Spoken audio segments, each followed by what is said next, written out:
네, 하나님 말씀 나누겠습니다. 이사야 1장 1절부터 20절입니다. 구원받아야 할 존재라는 제목으로 하나님 말씀 나누겠습니다. 구원받아야 할 존재입니다. 오늘부터 이제 이사야 말씀 시작하는데요. 이사야서는 역사적 배경이 참 중요합니다. 이사야 말고도 다른 선지서나 역사서 다 역사적 배경이 중요해요.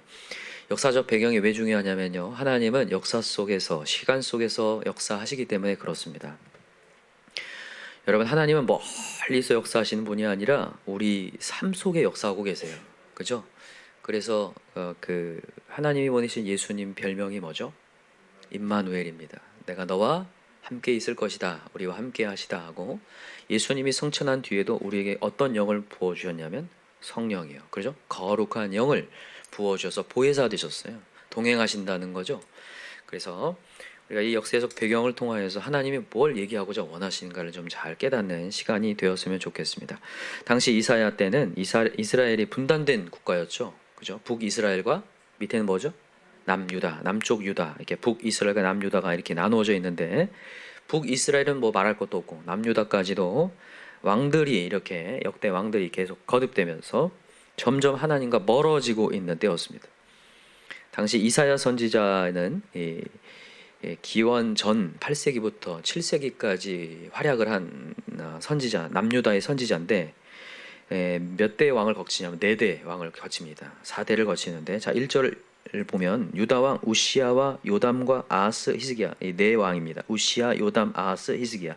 특별히 아하스와 히스기야 때 거의 사역을 했어요. 40년 동안 사역을 한 이사야 선지자입니다. 근데 그때 아시겠지만 특별히 이 우시아나 요담, 아하스, 히스기야, 하나님 앞에서 큰 악을 저지른 왕들은 아니지만 산당을 부수지 않았어요. 산당을 부수지 않았다는 것은 이방에게 제사를 드렸다는 거예요. 이방 신에게. 여러분, 큰 악이 아닌 것 같아 보여도 틈을 열어서 이방 신에게 섬기고 있다는 것 자체만으로도 이 상황은 좋지 않다라는 것을 이미 얘기하는 겁니다. 나중에 이제 아하스 시대에 가서는 이 나라가 어려워지고 주변에 침략을 당하자 급박한 나머지 이 습관이 나와버려요. 그래서 어떻게 했냐면 당시에 몰렉신 아시죠? 자녀를 바쳐 불에 태워 바치는 이 잘못된 일을 이 아하스 왕이 직접 합니다. 자기의 자녀를 불에 태워버려요. 이런 시대에, 이런 폐역함 속에 사역한 이사야 메시지가 어떨지가 여러분 상상이 되시죠? 그래서 오늘 본문의 시작이 어떻게 시작하냐면 2가지 비유로 시작을 합니다. 한번 읽어봅시다. 2절하고 3절입니다. 자, 2절 시작. 하늘이여 들으라, 땅이여 귀를 기울이라. 여호와께서 말씀하시기를 내가 자식을 양육하였거늘 그들이 나를 거역하였도다. 소는 그 임자를 알고 나귀는 그 주인 내 구유를 알건만은 이스라엘은 알지 못하고 나의 백성 깨닫지 못하는도다 하셨도다. 2가지 비유인데, 하나는 아버지와 아들에 대한 비유입니다. 그죠? 그러니까 아버지가 아들을 잘 양육하였거든 거역했다라는 거예요. 자, 너 진짜 이 아들로서 좀 배응만덕한 모습을 보여주고 있다는 거예요. 넌 사람도 아니다, 이런 모습이죠. 또 3절은 뭐냐면, 이제 주인이 나귀, 어떻게 짐승을 이렇게 잘 이렇게 돌봤는데 그것을 깨닫지 못하고 이렇게 배반을 했다라는 거죠. 짐승만 또 못하다, 이렇게 얘기를 하고 있는 거예요. 이 2가지 비유를 통해서 아는 건 뭐냐면, 하나님은 우리에게 사랑을 하고 있는데 원사이드 러브가 되고 있다는 거예요. 그거에 대한 사람이 반응하지 못하고 최악으로 나아가고 있다는 겁니다. 그래서 4절을 보세요. 4절 시작.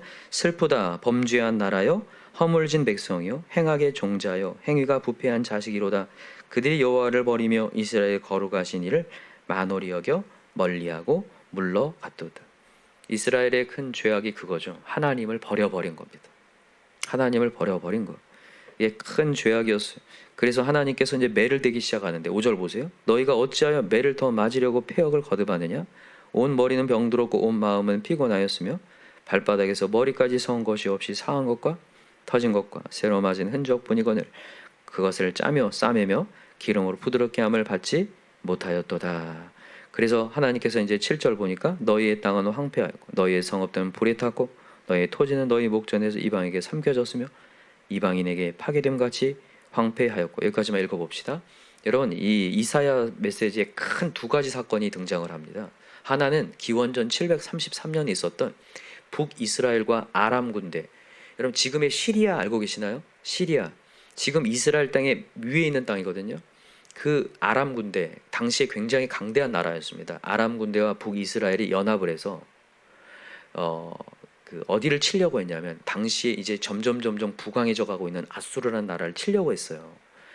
그때에 이 북이스라엘이 남유다한테 우리 같이 연합하자 했는데, 남유다가 말을 듣지 않습니다. 친아수르 정책을 펴요.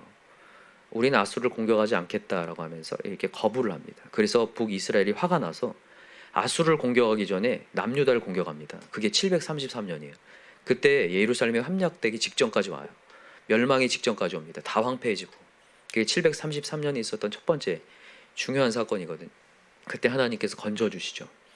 두 번째 사건은 뭐냐면, 이제 북이스라엘이 다 멸망을 당하고 이 아수르에 의해서 멸망을 당하고, 이 아수르가 어디까지 내려오냐면 남유다까지 쳐들어와요. 그때 왕이 히스기야 왕이었는데 다 점령당하고 예루살렘만 딱 남았어요. 다 불태워지고. 그때 히스기야의 간절한 기도 때문에 하루아침에 18만 5천 명이 아수르가 무너지는 거 알고 계시나요? 그때 하나님께서 멸망 직전에 건져주시죠. 멸망 직전에. 그 얘기하고 있는 거예요 지금. 이방인에게 삼켜졌고 이방인에게 파괴되었다. 8절, 딸 시온은 포도원의 망대같이 참외밭의 원두막같이 에워싸인 섬같이 겨우 남았도다. 만군의 여호와께서 우리를 위하여 생존자를 조금 남겨두지 아니하셨다면 우리가 소돔 같고 고모라 같다 쓰리오다. 하나님이 그 자리에서 남겨주지 않았다면 완전히 초토화될 수 있는 상황이 있다. 그런데 여러분, 이것을 그냥 단순한 역사, 실제 사실로만 볼 게 아니라 이건 우리 하나님의 눈으로 해석해야 됩니다. 이스라엘 백성이 군사적으로 약해서도 아니고 경제적으로 약해서도 아니고 실력이 없어서도 아니고 누구를 버렸어요? 하나님을 버렸어요. 그래서 이제 10절부터 얘기를 합니다. 이제 적나라한 이스라엘 백성의 행동들에 대한 적나라한 것을 고발하기 시작하는데 충격적인 메시지를 해요. 어떤 내용이냐면, 그냥 얘기할게요. 예배는 잘 드리고 있다라는 거예요. 예배를 안 드렸으면 이해가 가는데 예배를 잘 드렸다니까요. 이게 우리한테는 충격인 거죠. 예배를 잘 드렸고 제물도 잘 바쳤고 월삭도 드리고 안식일도 모이고 대회도 모였다는 거예요. 다 모였다는 거예요. 행사마다 다 모였다는 거예요. 예배 행사 다 참여했다라는 거예요. 근데 여러분, 하나님이 예배 사랑하시잖아요. 그죠? 근데 왜 하나님께서는 이 예배를 하나님께서 원하지 않는 건가? 이유가 무엇일까? 오히려 예배가 방해가 되고 있는 거거든요. 이게 충격적인 메시지. 왜 그럴까? 이유는 딱 한 가지입니다. 예배의 구원자 하나님을 찾지 않기 때문에 그래요. 딱 한 가지. 예배에 뭘 찾지 않기 때문에? 구원자 하나님을 찾지 않기 때문에. 이게 가장 큰 문제예요. 여러분, 예배가요 진짜로 말 그대로 행사가 될 수 있습니다. 통과 의례가 될 수 있어요. 습관처럼 나와 앉아 있을 수 있습니다.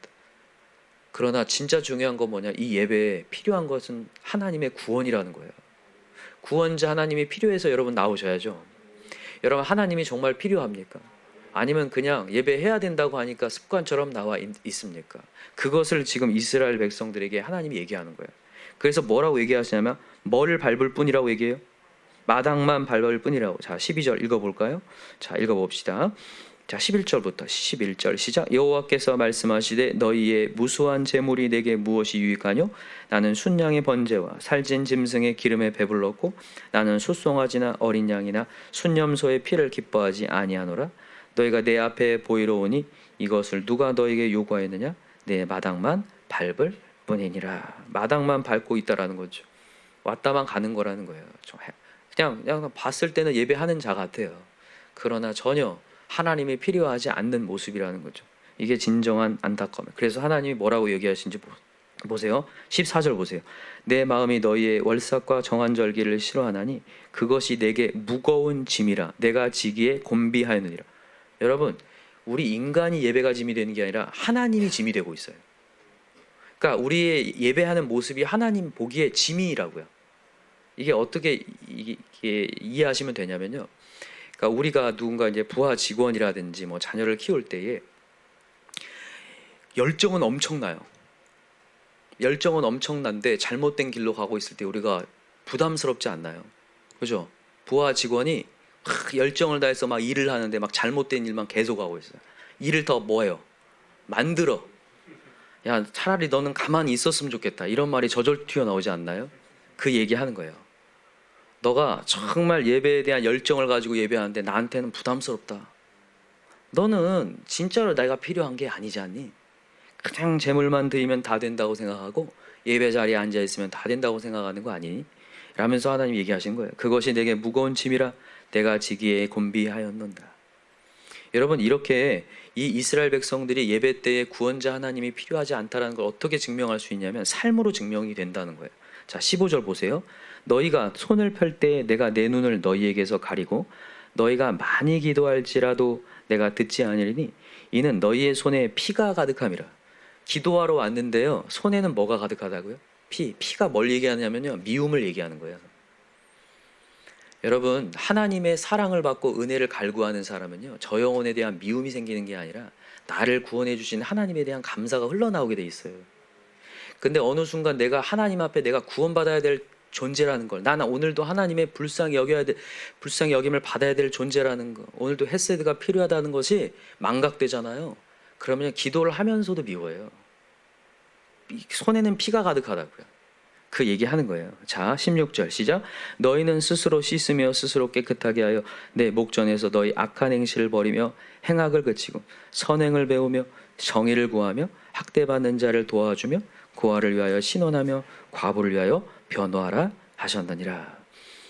여러분, 여기 이웃사랑에 대한 메시지를 쭉 얘기를 하고 있는데 이 이웃사랑 그냥 나오는 게 절대 아니라고 했어요. 어제도요. 사랑은요, 하나님께 받아야 나온다고 했죠. 여러분과 제가 오늘도 이 예배 때에 하나님의 은혜가 필요합니다라는 내 자신의 죄인됨을 고백해야지 오늘도 하나님이 필요해지거든요. 그래야지 여러분 어떤 영혼들을 품을 수 있게 된다는 그 얘기하는 거예요. 그러나 이스라엘 백성들은 어느 순간 되니까 자기가 죄인이라는 사실을 망각해버린 거죠. 그게 문제가 된 거예요. 그래서 호세아 선지자에게 하나님께서 주신 메시지가 뭡니까?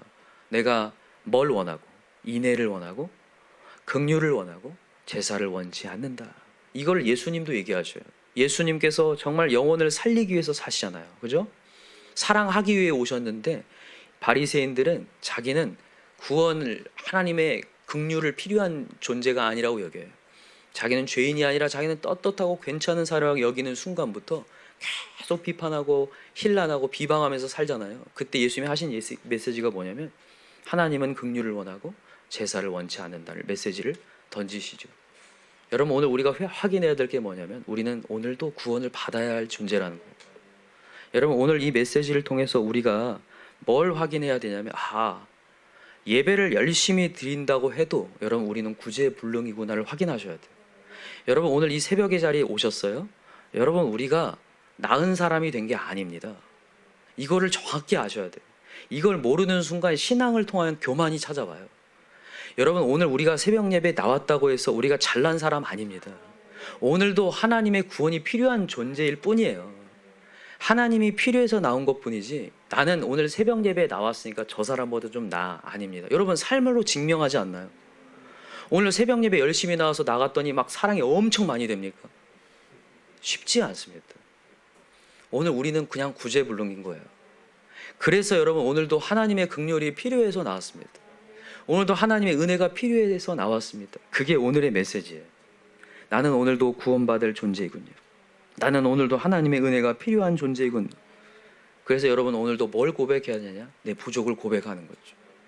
여러분, 이렇게 얘기하고 나면 그러면 뭐 예배도 안 드려야 되고 기도도 그냥 대충 해야 되나? 뭐 기도에 대한 필요성, 예배에 대한 필요성 약간 약해질 수 있는데 그게 아니죠. 여러분, 예수님께서 이렇게 기도하지 말라고 하면서 누구의 기도를 얘기하냐면 바리새인의 기도를 얘기합니다. 잘 아시죠? 자, 그냥 한번 찾아볼까요? 누가복음 18장을 한번 가보세요.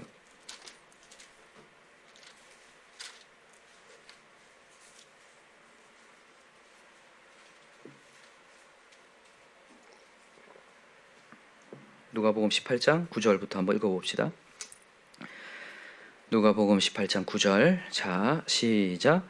또 자기를 의롭다고 믿고 다른 사람을 멸시한 자들에게 이 비유로 말씀하시되 두 사람의 기도하러 성전에 올라가니 하나는 바리새인 하나는 세리라.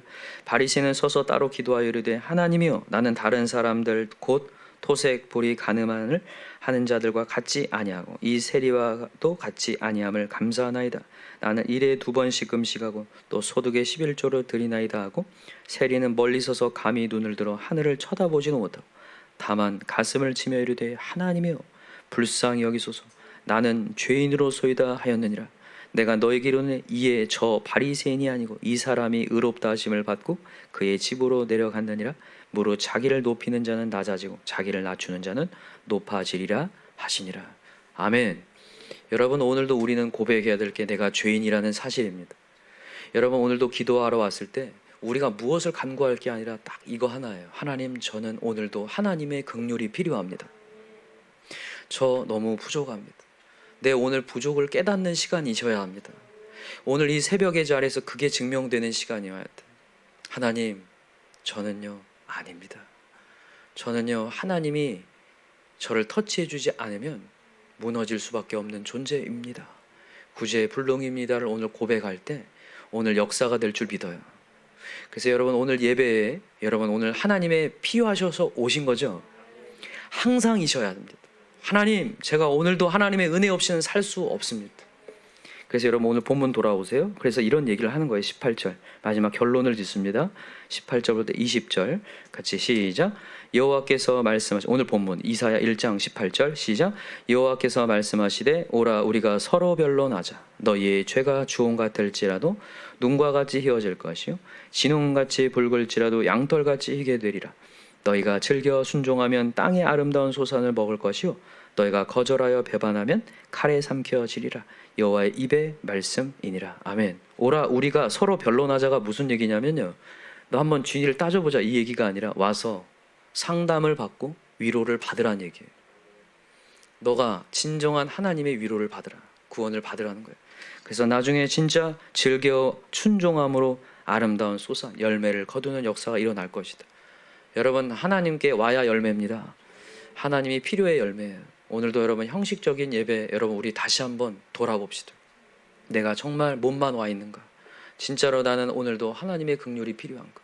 부족함이 내가 시인되는가? 주님, 저가 죄인입니다. 제가 또 교만했습니다. 누군가를 평가했습니다. 비방했습니다. 나도 모르게 분노했습니다. 누군가를 수용하지 못했습니다. 오늘도 간절히 주님 앞에 기도하고 다시 한번 하나님의 은혜를 구할 수 있는 저와 여러분 되기를 간절히 기도합니다. 여러분, 이사야서의 메시지에 이사야라는 이름에 모든 게 담겨 있어요. 사실 이사야가 이쉬 야훼라는 뜻이거든요. 여호와는 구원이시다 이런 뜻이에요. 이쉬가 그는 구원자다 이런 뜻이거든요. 이쉬 야훼, 여호와는 구원자시다. 여러분, 66장 전체 메시지가 하나님만이 구원자라는 얘기예요. 반대로 설명하면 사람은 구원자가 아니라는 얘기예요. 사람은 구원을 증명해낼 수 없다는 얘기예요. 어느 순간 되면 이 갈라디아에도 나오지만 성령으로 시작했다가 뭘로 맞춰요? 육체로 맞추거든요. 잘못된 거거든요. 오늘도 여러분과 저는 이 예배를 통하여서 오늘도 나는 하나님이 필요합니다를 증명하는 자리여야 돼요. 그래서 여러분, 오늘도 우리 부족함 시인합시다. 구제불능 고백하시고 하나님 앞에 외치셔서 오늘도 은혜 듬뿍 받고 오늘 나아가실 수 있는 저와 여러분 되기를 간절히 기도합니다. 기도합시다. 이 시간에 간절히 기도할 때, 하나님, 저는 오늘도 부족합니다. 육체도 부족하고 영도 부족합니다. 오늘 하나님, 제 육체에 하나님의 치유가 필요하고 오늘 제 영에 하나님의 거룩한 영이 내 마음 가운데 채워지기 원합니다. 오늘 내 마음 지키기가 그렇게 어렵습니다. 나도 모르는 사이에 말씀은 알고 있는데도 컨트롤하기 어려운 제 자신을 확인합니다. 오늘 하나님 긍휼 내 마음 채워지게 도와주옵시고, 오늘도 이 부족한 자 구원해 내려고 하시는 하나님의 열정, 하나님의 마음 깨닫게 하여 주시옵시고, 오늘도 큰 은혜 받아 오늘도 살아갈 수 있게 도와주옵소서. 오늘도 이 시간에 교만이 다 무너지고 하나님께 무릎 꿇는 자 다 되게 해달라고 우리 주여 3장 간절히 부르고 기도합시다. 주여, 주여, 주여. 하나님 아버지 감사합니다. 오늘도 하나님